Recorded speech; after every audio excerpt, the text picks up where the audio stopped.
Muy buenas tardes, tengan todas y todos en esta tarde de jueves 7 de marzo de 2024.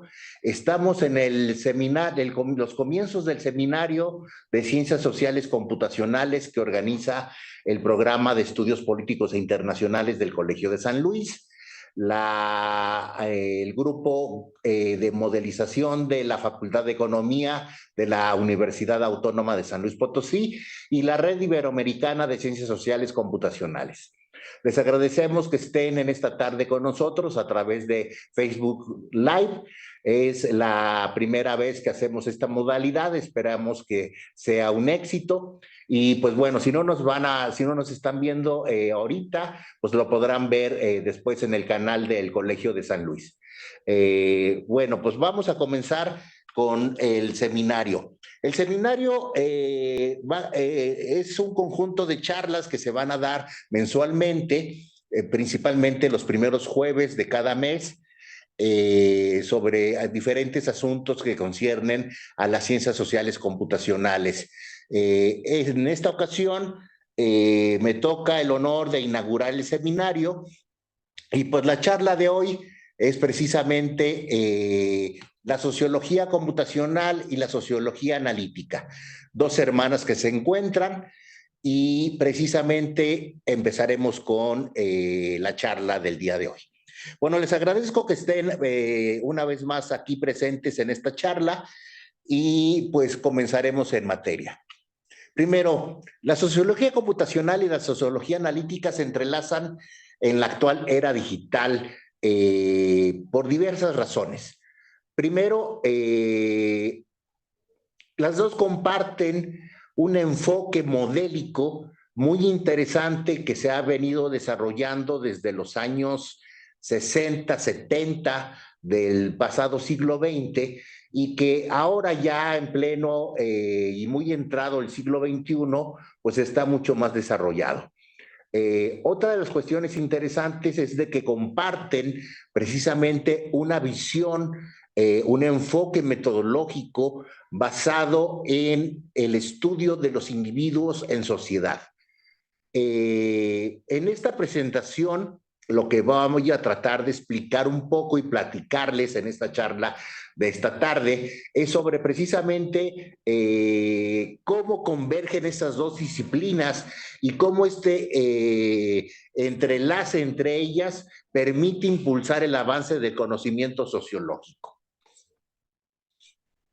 Bueno, la sociología computacional no tiene realmente una definición, pero la podemos comprender como aquellos métodos y técnicas computacionales que los sociólogos desarrollan para tratar de entender fenómenos sociales a gran escala.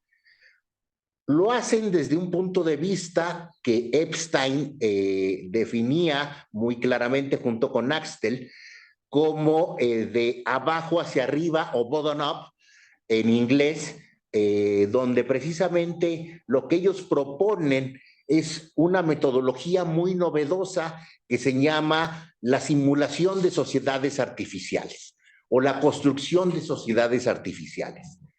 Para ello utilizan una tecnología basada en desarrollos de 1990 más o menos, que se llama precisamente modelado basado en agentes.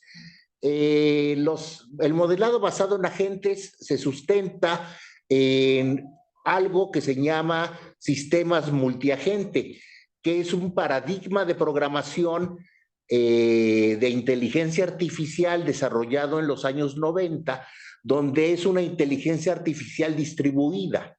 Entonces, a partir de pequeñas inteligencias, se genera una inteligencia mayor. Esa es la idea que está detrás de los sistemas multiagente. Y los modelos basados en agente capturan esa idea, la llevan hacia la sociología y empiezan a desarrollar cosas muy interesantes. En los modelos multiagente tenemos precisamente agentes, tenemos conglomerados de agentes y esos conglomerados muchas veces se representan a través de redes sociales que interpretan o de cierta manera capturan las relaciones sociales entre los agentes. Y el paradigma epistemológico es de que la sociedad crece de abajo hacia arriba.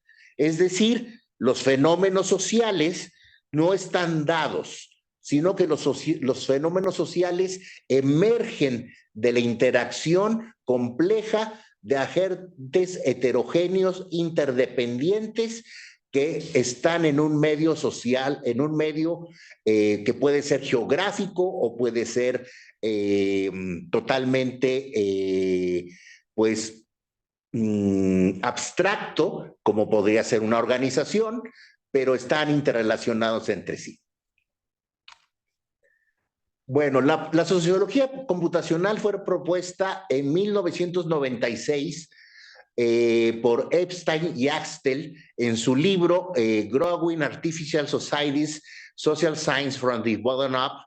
Y desde entonces, la sociología computacional ha evolucionado muy rápidamente y se ha convertido en un enfoque sociológico muy robusto y muy fructífero en el campo de la sociología en general. Por su parte, la sociología analítica se remonta a los años 70 del siglo XX con los primeros trabajos de modelización que desarrolla James Coleman. Ya en los años 80 y 90, el principal expositor de la sociología analítica es el afamado John Elster. Su famosísimo libro y muy impactante en las ciencias sociales, Tuercas y Tornillos para las Ciencias Sociales, o Nuts and Bolts for the Social Science, de 1989, es precisamente un referente imprescindible para la biblioteca de cualquier sociólogo analítico de la actualidad. Allí, John Elster, basado mucho en el trabajo de Peter Handstrom, de Raymond Boudon y de Michael Macy, precisamente establece con mucha claridad algo que que estos primeros sociólogos habían venido trabajando, que es precisamente el concepto de mecanismo como factor explicativo en la sociología analítica. Vamos a entrar un poquito más en la definición de lo que vendría siendo la sociología analítica. Y la podemos comprender como un enfoque en la sociológico que busca explicar fenómenos sociales complejos a través de la construcción de modelos explicativos claros y precisos. Y estos enfoques se caracterizan por varios elementos clave que a continuación definiré. Primero, el individualismo metodológico.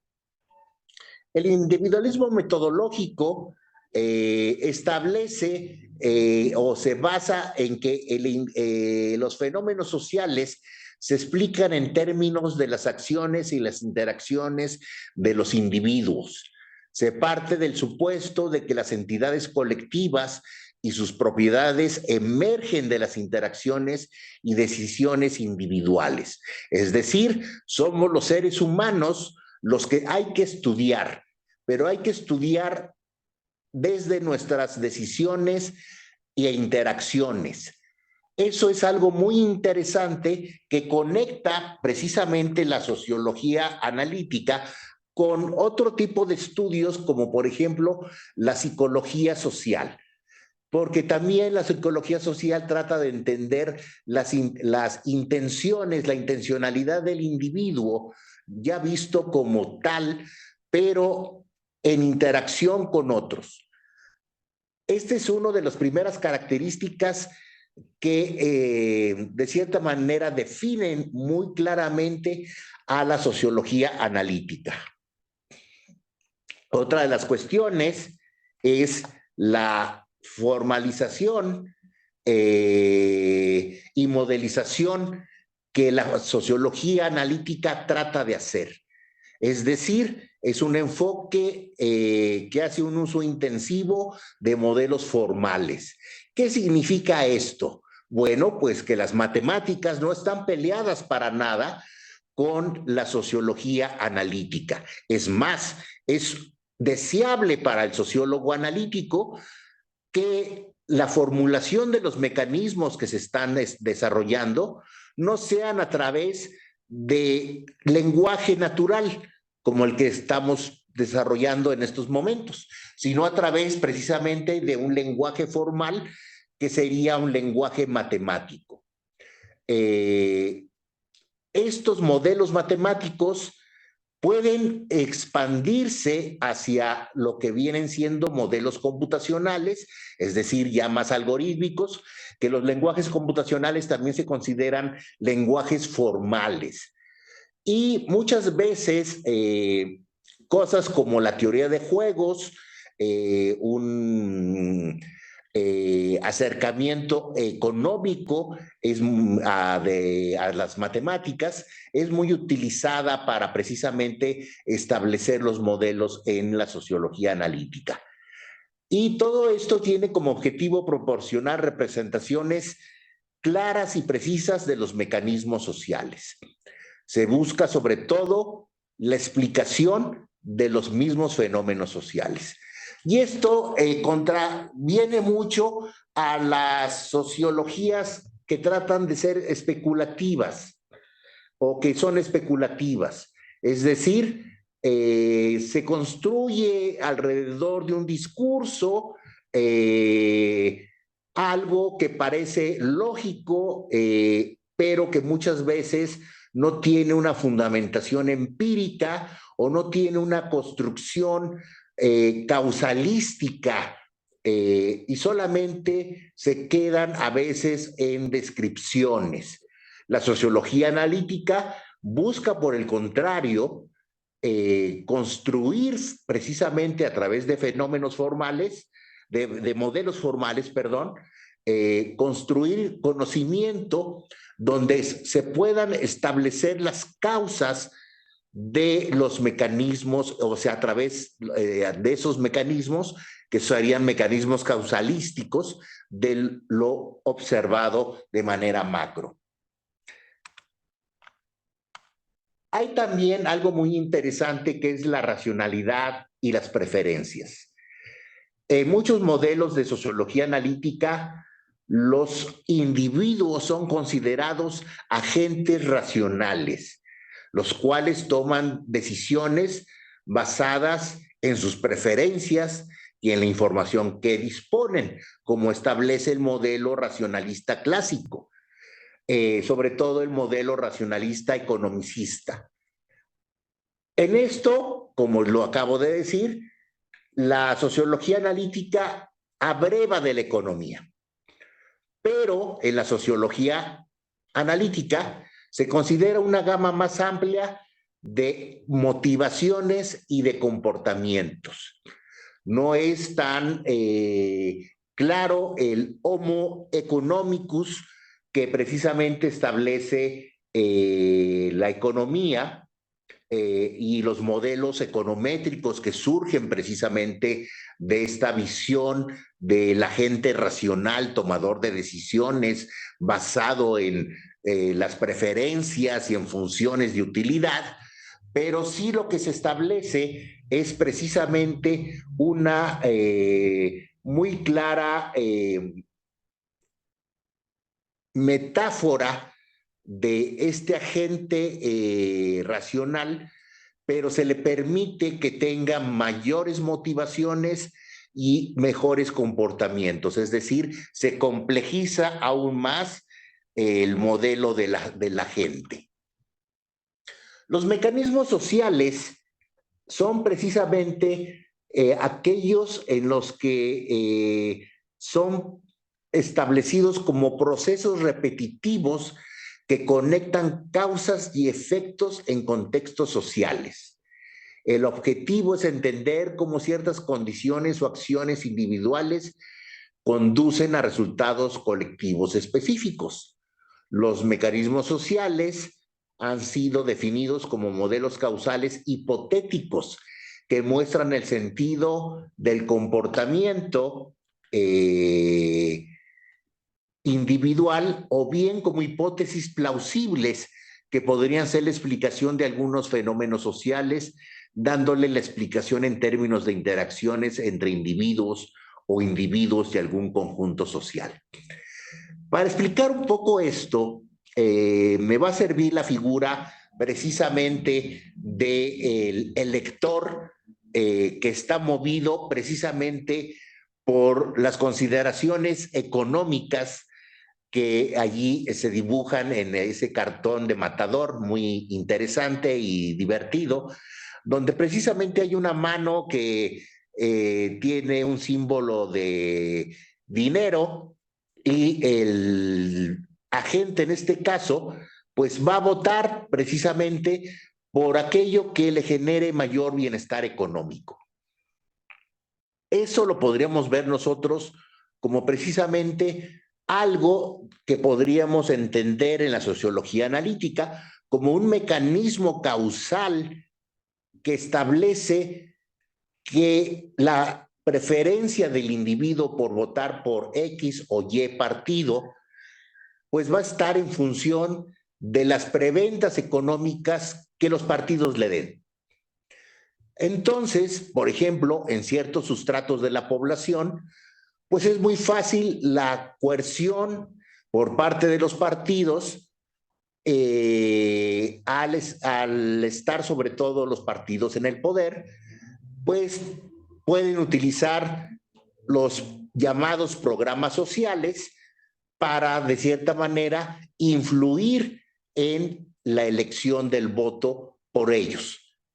En este sentido, este cartón lo que nos está diciendo es precisamente todo esto que acabo de referir. Y eso lo estaríamos estableciendo como un mecanismo social que se basa precisamente en decisiones individuales, donde precisamente el individuo permite o sus preferencias permiten que precisamente aquellos partidos que le den más prebendas, pues van a ser los predilectos.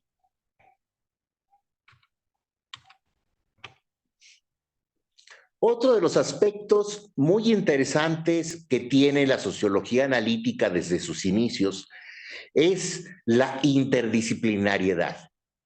La sociología analítica abreva de disciplinas como la psicología, la antropología, la economía y obviamente de la ciencia de la computación para enriquecer sus análisis y la comprensión de los fenómenos sociales.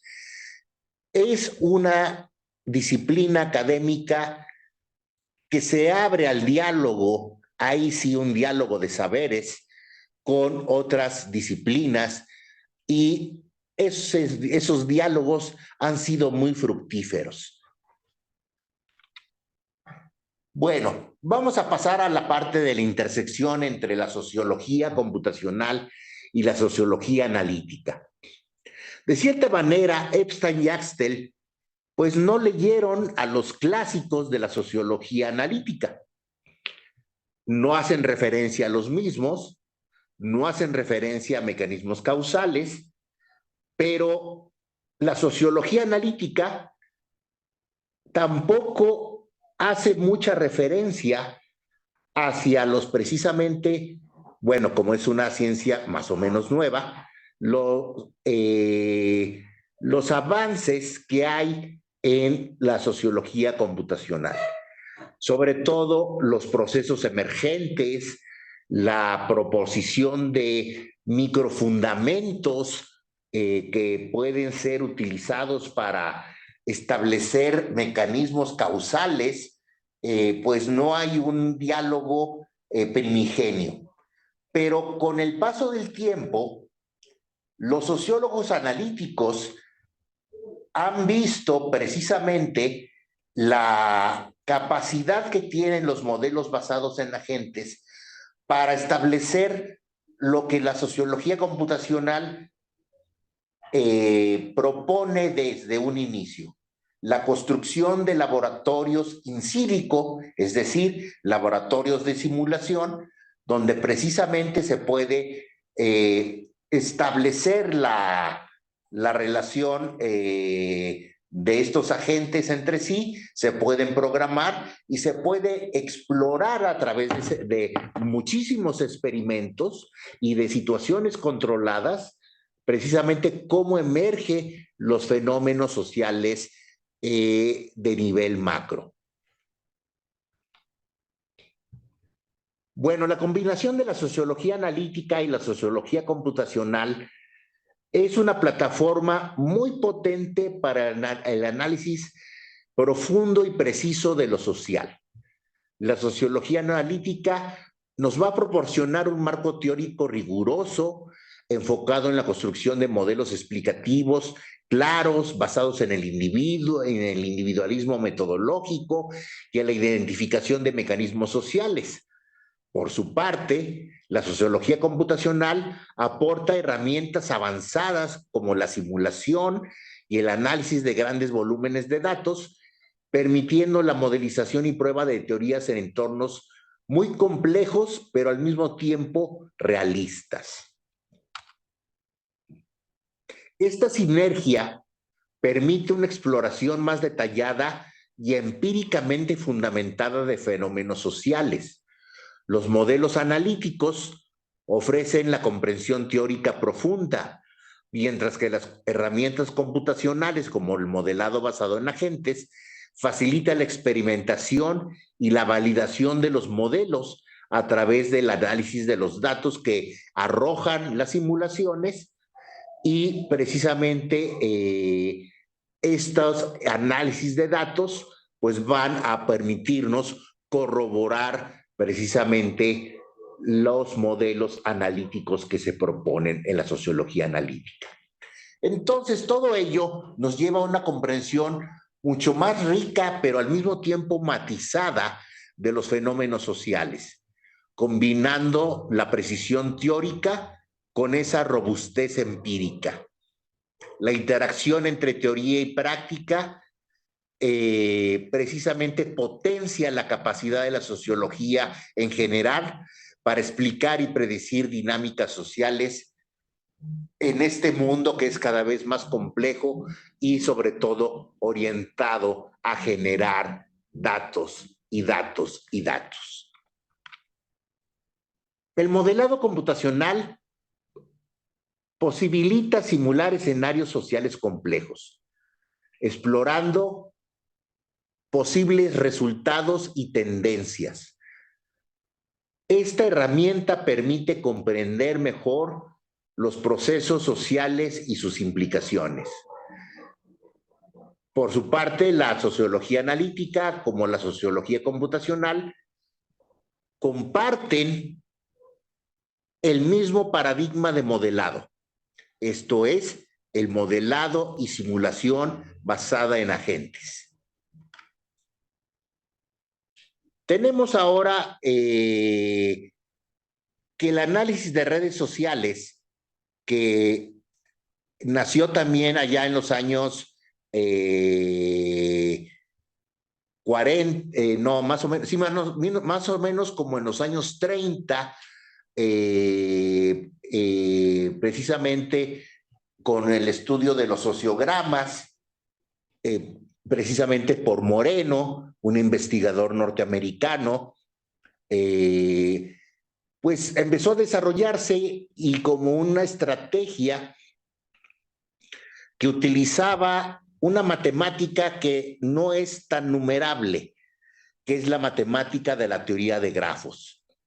Y utilizando esta matemática de la teoría de grafos, se pudo empezar a establecer cómo los actores sociales reales interaccionan y se relacionan entre sí a través de lo que se denomina una red social. No hay que confundir con lo que ahora se llaman redes sociales, como son Facebook, Twitter, ahora X, Instagram, el mismo WhatsApp. No, no hay que confundirlo. El análisis de redes sociales es una técnica matemática con mucho arraigo en la sociología analítica que ha servido precisamente para estudiar la interacción social compleja. En la sociología computacional no se utiliza directamente el análisis de redes sociales, sino que se usan las redes sociales que se pueden construir a partir de datos empíricos, como las relaciones que tiene una persona a través de una red social, ahora sí como Facebook, y se utiliza como sustrato para precisamente poder establecer el modelo basado en agentes. Entonces, en esta red social que aquí tenemos representada a la, bueno, está a mi derecha, no sé cómo la vean ustedes, en esta red social, pues lo que tenemos es un conjunto de individuos que están interrelacionados entre sí. Esos individuos, que podrían ser un grupo de amigos, pues tienen relaciones que podríamos llamar, por ejemplo, relación de amistad. Y esa relación de amistad, pues la podemos pasar a la computadora, pasar esta topología que estamos viendo ahorita y establecer, por ejemplo, cómo se dispersaría un rumor o una preferencia electoral o una preferencia por alguna marca o por seguir algún, ¿cómo se le llaman a estos? Por seguir algún youtuber o tiktokero, un influencer de alguna red social, y pues precisamente cómo esto se disemina a través de la red. Y precisamente los individuos pues pueden ser individuos muy complejos que no nada más aceptan el seguir al tiktokero o al influencer, sino que estos individuos tienen sus preferencias específicas y pueden tomar decisiones de si lo siguen o no lo siguen, y si esa difusión, por ejemplo, de algún seguimiento de algún tiktokero, pues se queda en algún tramo de la red, porque alguno de ellos decidió no retuitear el tweet. Entonces, otra de las características que son muy interesantes, o que es muy interesante más bien, con respecto a la teoría sociológica, es la explicación causal. Entonces, la explicación causal es fundamental para comprender los fenómenos sociales. La sociología analítica nos va a proporcionar herramientas conceptuales para enriquecer, en este caso, el análisis computacional. En la sociología analítica, la causalidad es vista como crucial para entender cómo ciertas acciones o condiciones conducen a resultados específicos en el ámbito social. Establecer las relaciones causales permite identificar y explicar los mecanismos subyacentes que gobiernan los fenómenos sociales. Y esto no solo enriquece la comprensión teórica, sino que también nos puede guiar para la formulación de políticas, ya sea específicas para un entorno organizacional, o políticas públicas para un entorno más social, que precisamente sean efectivas y que se puedan hacer una buena implementación a través de intervenciones sociales. Al discernir las causas de las correlaciones, la sociología analítica profundiza en la comprensión de las dinámicas sociales y la influencia en la estructura y cambio social. Es muy importante recordar que muchas veces cuando estamos tratando de construir una teoría social, nosotros nos basamos en modelos hipotéticos, los cuales tratamos de corroborar a través de la inferencia estadística. Así, cuando nosotros trabajamos con la inferencia estadística, pues muchas veces podemos medir la correlación entre variables y muchas veces hasta podemos establecer algún modelo de regresión donde precisamente podemos ver que el comportamiento de una variable mueve a la otra. Esto es interesante, pero no es causalidad. La causalidad busca más allá de del simple hecho de establecer la correlación entre dos variables. Entre dos variables que se consideran explicativas de un fenómeno, sino que se trata de buscar precisamente cómo la variable X mueve a la variable y no nada más a través de un modelo matemático, sino también a través de un modelo formal que establezca con claridad cuáles son las circunstancias que hacen que la variable X genere precisamente un cambio en la variable Y. Bueno, tenemos desafíos y oportunidades. Los desafíos son precisamente cómo estos enfoques nos permiten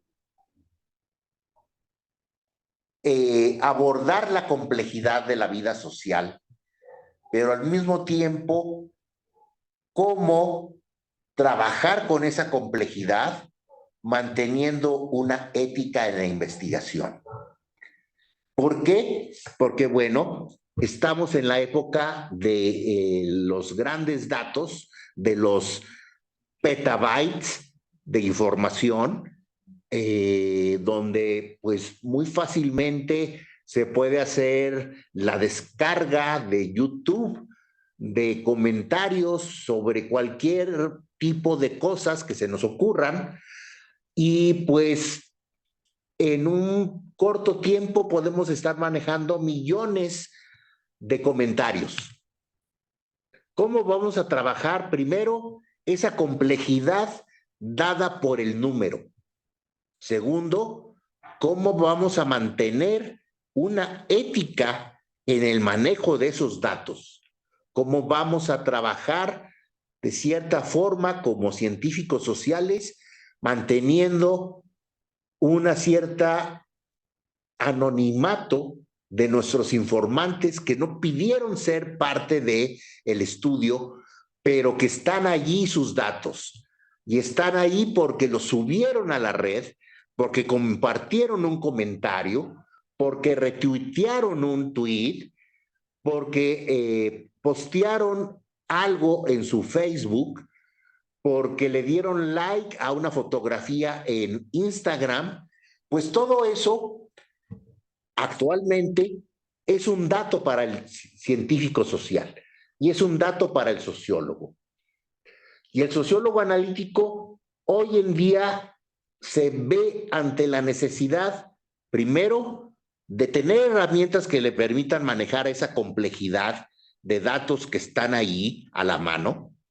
Segundo, cómo procesarlos, cómo analizarlos. Y tercero, cómo mantener un enfoque ético en esta cuestión de las redes sociales. Entonces, son los retos o desafíos a los cuales se enfrenta hoy en día la sociología analítica. Y la sociología computacional también se enfrenta a esos retos, los comparte. Sin embargo, también los vemos como oportunidades para abordar problemas o problemáticas sociales desde una perspectiva más holística y al mismo tiempo rigurosa. Bueno, pues los nuevos horizontes que se avecinan o que podemos otear es precisamente la convergencia entre la sociología computacional y la sociología analítica, pues nos abren nuevas vetas de investigación. Su sinergia nos promete enriquecer el campo con enfoques innovadores y perspectivas interdisciplinarias.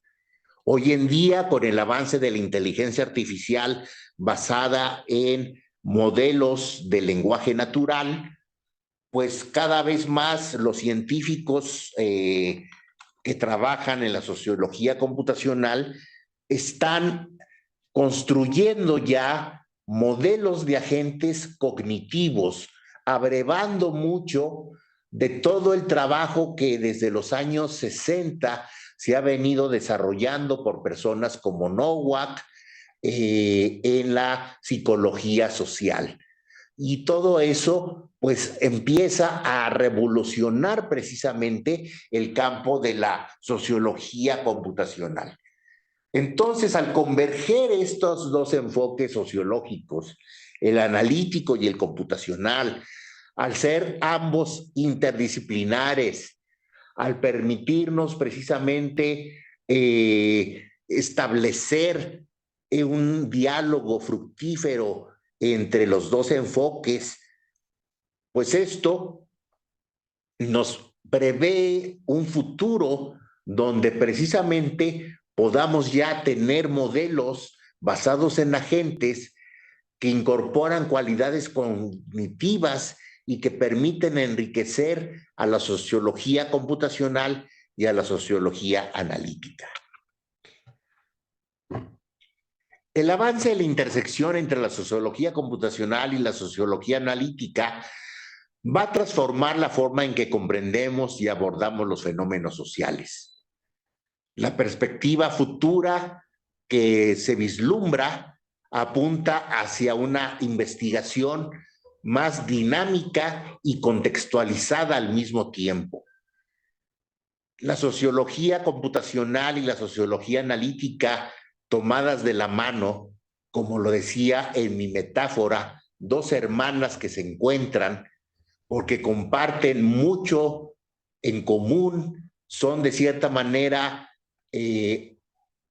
generadas por una tradición sociológica que trata de formalizar precisamente las explicaciones en las ciencias sociales y precisamente trata de generar explicaciones basadas en conceptos causales, pues precisamente están construyendo un campo muy dinámico y que al mismo tiempo pues prevemos como pues de mucho enriquecimiento para el conocimiento del ser humano actuando en sociedad.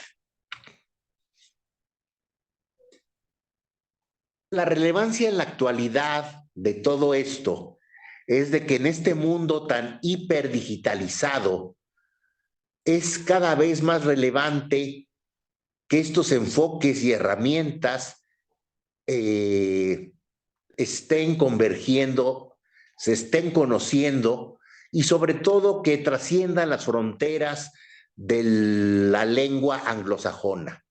Es por eso que en el programa de estudios políticos e internacionales del Colegio de San Luis, el grupo de modelización de la Facultad de Economía de la Universidad Autónoma de San Luis Potosí y la Red Iberoamericana de Ciencias Sociales y Computacionales, perdón, hemos tratado de empezar a desarrollar un conjunto de charlas de tipo divulgativo donde les llegue a ustedes esta información y puedan después googlearla y buscar pues lo que hay en la red sobre esto.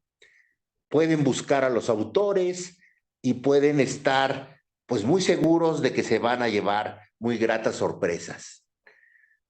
Para concluir, quisiera yo establecer que la convergencia entre la sociología computacional y la sociología analítica nos ofrece oportunidades nuevas para comprender y abordar los fenómenos sociales complejos desde perspectivas innovadoras y rigurosas. Estamos trabajando en la sociología analítica y en la sociología computacional en la frontera de la ciencia. Y esto es muy importante. Y lo más interesante que quisiera yo recalcar en estos momentos es de que en América Latina existimos ya un amplio grupo de investigadores sociales que trabajamos ya sea desde la sociología analítica, ya sea desde la sociología computacional o ya sea la intersección entre ambas.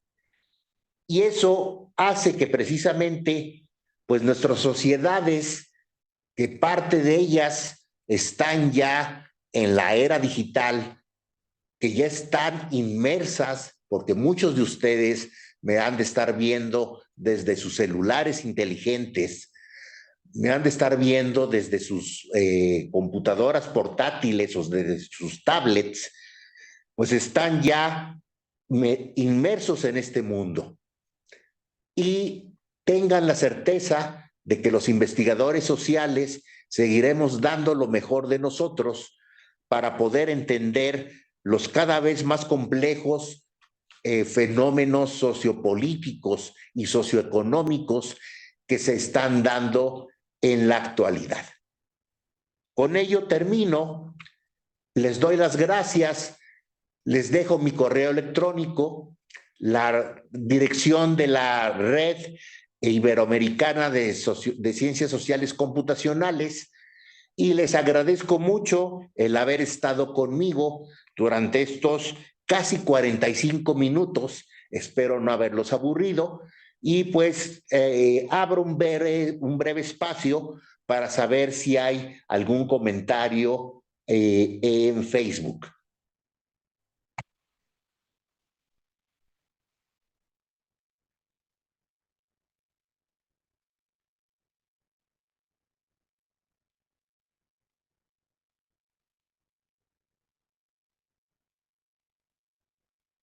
Bueno, creo que no tenemos preguntas, entonces, pues con esto terminaríamos la primera sesión del seminario de Ciencias Sociales Computacionales, llevado hasta ustedes gracias al programa de estudios políticos internacionales del Colegio de San Luis, en colaboración con el grupo de modelado de la Facultad de Economía de la Universidad Autónoma de San Luis Potosí y la Red Iberoamericana de Ciencias Sociales Computacionales.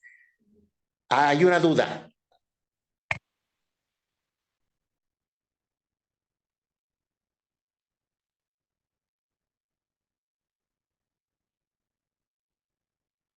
Sí, adelante, favor de quien tenga la duda, favor de ponerla en los comentarios y ahorita la respondo.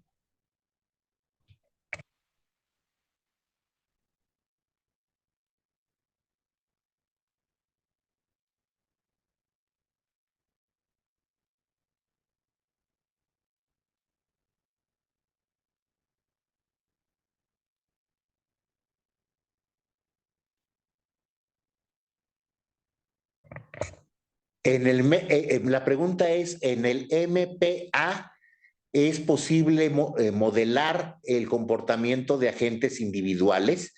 ¿Me podría definir, por favor, qué es el MPA?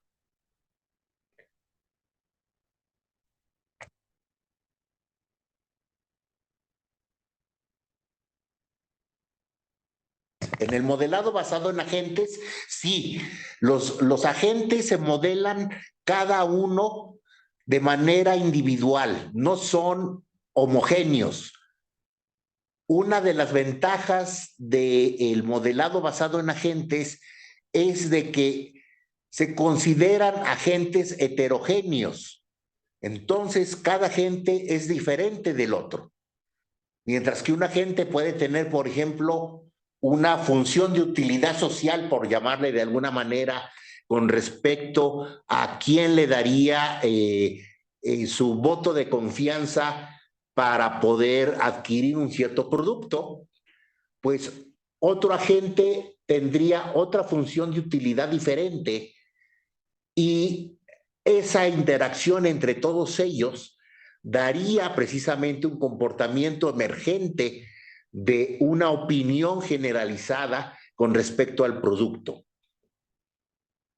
No sé si me explico, pero sí es posible modelar agentes de forma individual en el modelado basado en agentes. Cada agente es diferente. Claro, los primeros modelos partían de que los agentes eran todos iguales, pero los primeros modelos, como los que planteó Schelling, establecían que precisamente había diferencias de allá por los años 70, establecía que había diferencias entre la capacidad que tenía cada agente de homofilia, es decir, qué tanto le gustaba estar con sus congéneres.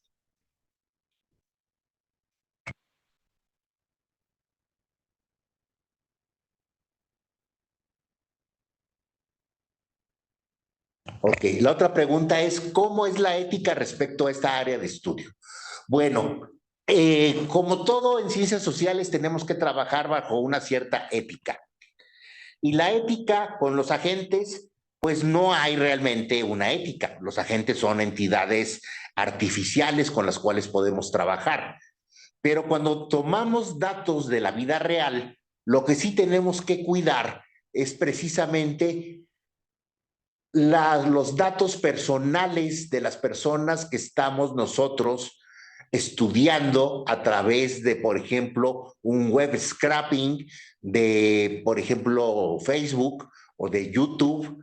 No les digo que de Twitter porque hay que pagar $100 por hacer una bajada de 10,000 tweets y pues en América Latina no estamos tan bien financiados como para poder solventar eso, pero los datos personales sí deben de tener un cierto resguardo, como en cualquier investigación social.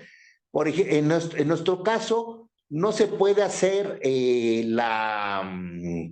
investigación bajo una decisión informada, como por ejemplo en un trabajo de entrevistas, donde nosotros le decimos al entrevistado para qué va a servir la entrevista, tomamos datos del entrevistado y que al mismo tiempo el entrevistado nos da la aceptación de que quiere participar en la entrevista. Entonces, eso es importante de cuidar, sobre todo en esta época donde los datos son muy fáciles de poder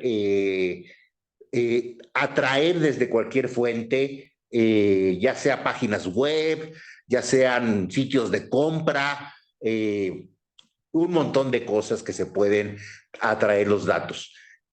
Entonces, hay que tener ética en ese sentido, con cuestión al manejo cuidadoso de los datos personales que pueden ser sensibles de las personas y que nos puede dar, por ejemplo, pues ciertos sesgos. Por ejemplo, si estuviéramos nosotros estudiando, no sé, las preferencias de compra de ciertos productos, eh, por ejemplo, de maquillajes. Entonces, obviamente, pues nosotros tendríamos que tener conciencia de que eso nos va a dar un sesgo de tipo de género y tenemos que trabajar pues con cierto cuidado los datos personales de las personas que estemos nosotros investigando. Es así como se trabaja. En la sociología computacional realmente no hay un riesgo de infringir alguna regla ética, pero en la sociología analítica, al atraer tantos datos, sí puede haber un riesgo de un manejo indebido de los datos personales. Eso sería mi respuesta.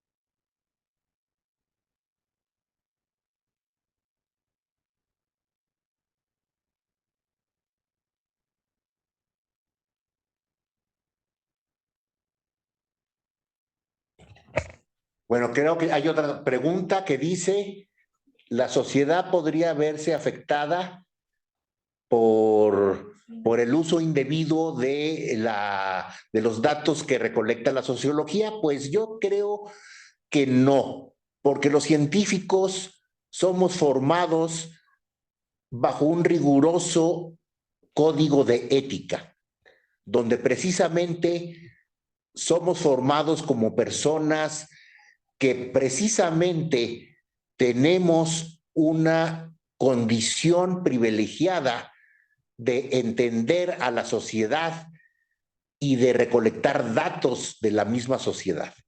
Y al trabajar con esos datos, pues tenemos la obligación de protegerlos, no nada más por las leyes del país, sino también por el código de ética que impera en la sociología analítica.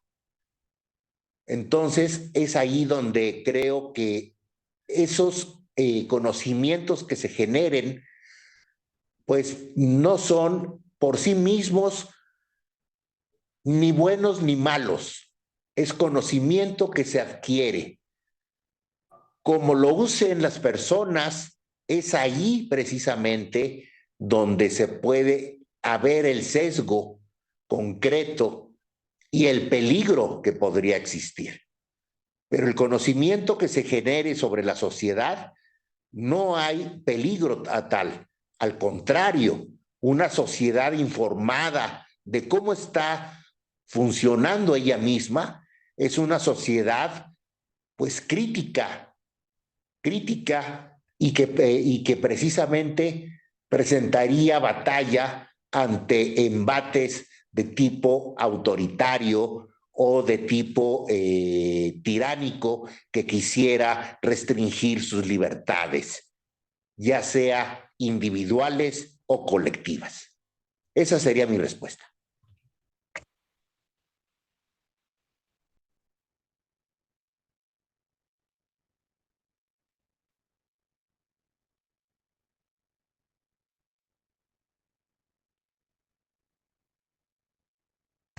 Bueno, los modelos sociales no llegan a ser predictivos, son tendencias. ¿Por qué? Porque acordémonos de que lo social es un fenómeno complejo y lo complejo no es predecible, es proyectable. Se puede establecer ciertas trayectorias de, por ejemplo, cómo evolucionaría una sociedad si ceteris paribus, como dicen los economistas, no modificáramos nada. Pero sabemos de que se está modificando día a día las condiciones. Simplemente la realimentación que están teniendo ustedes con esta charla de hoy va a cambiar mucho lo que ustedes piensen con respecto a las ciencias sociales, a lo que hacemos en las ciencias sociales, tanto analíticas como computacional, y su perspectiva.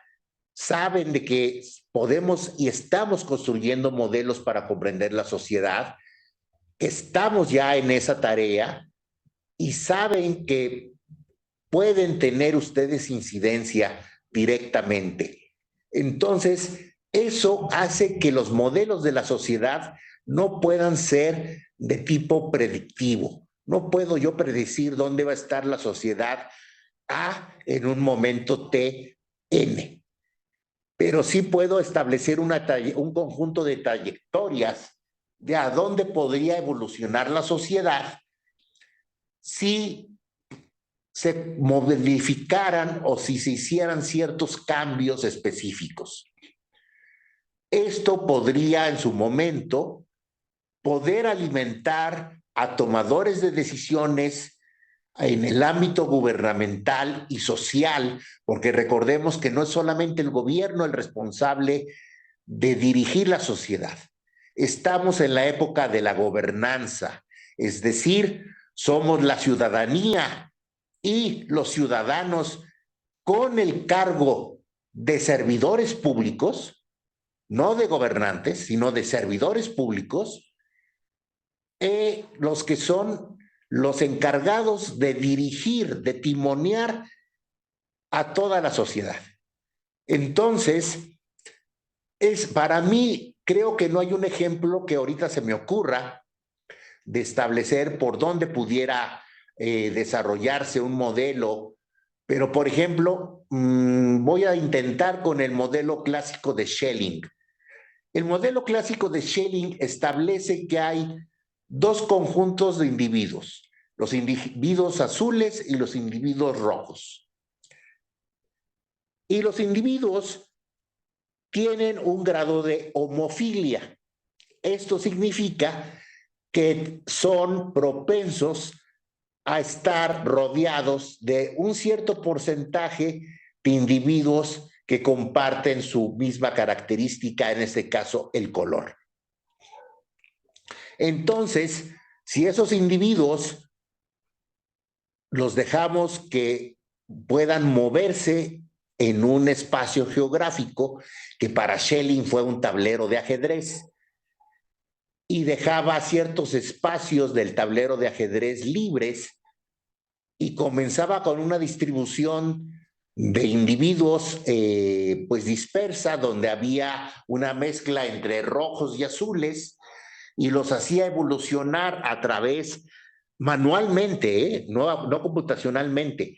El modelo fue corrido de manera manual por Schelling, y lo corrió y vio que sus reglas generaban patrones segregativos cuando no hay ninguna regla segregativa en el individuo. Solamente son homofílicos, no son, no son racistas, no tienen ninguna característica racista, simplemente les gusta estar con los de su misma clase.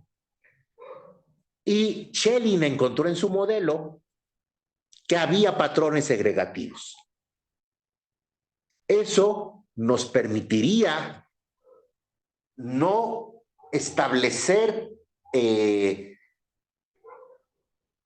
existe un modelo que va a predecir la segregación, pero sí un modelo que explica a través de algo que no es convencional, la homofilia, un mecanismo causal que explica la formación de patrones residenciales segregativos. Es decir, yo no necesito ser un racista para actuar como tal, pero yo no lo estoy haciendo de adrede. Lo interesante del modelo es que explica cómo la interacción de muchos individuos libres les permite construir patrones segregativos, donde los rojos están separados de los azules y no se ven. Y todo gracias a unas reglas muy simples de homofilia. Es decir, de a mí me gusta estar con los de mi misma clase en un cierto porcentaje. Y Schelling lo que descubrió es de que no era muy fuerte ese porcentaje, no era necesario que fuera más allá del 30% de individuos que me rodean para que se dieran esos patrones segregativos. Entonces Schelling explicó muy bien algo que le pasaba a la sociedad norteamericana en aquellas épocas de los años 70, que era precisamente la lucha por la no segregación y los derechos civiles. Entonces explicó algo que pareciera que era muy claro, ¿no? Es decir, hay gente mala que es racista, y esa gente racista pues excluye a los demás. Y Schelling lo que demostró es de que no era necesario ser malo y racista para segregar a los demás. Entonces, eso es un conocimiento muy importante que nos genera precisamente el estudio con modelos. No sé si contesté la pregunta. Espero que sí.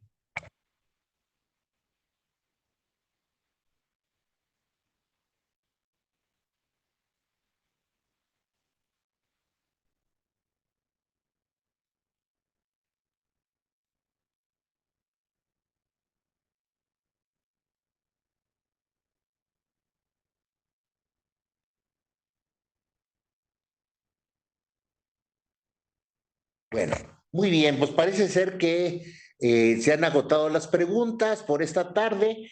Les agradezco el favor de su atención y pues los invito a que el próximo jueves, creo que es 14 de abril, estará el doctor Milton Aragón con nosotros, hablándonos, no recuerdo bien el tema, pero estén atentos a las publicaciones del Colegio de San Luis y de la Red Iberoamericana de Ciencias Sociales Computacionales para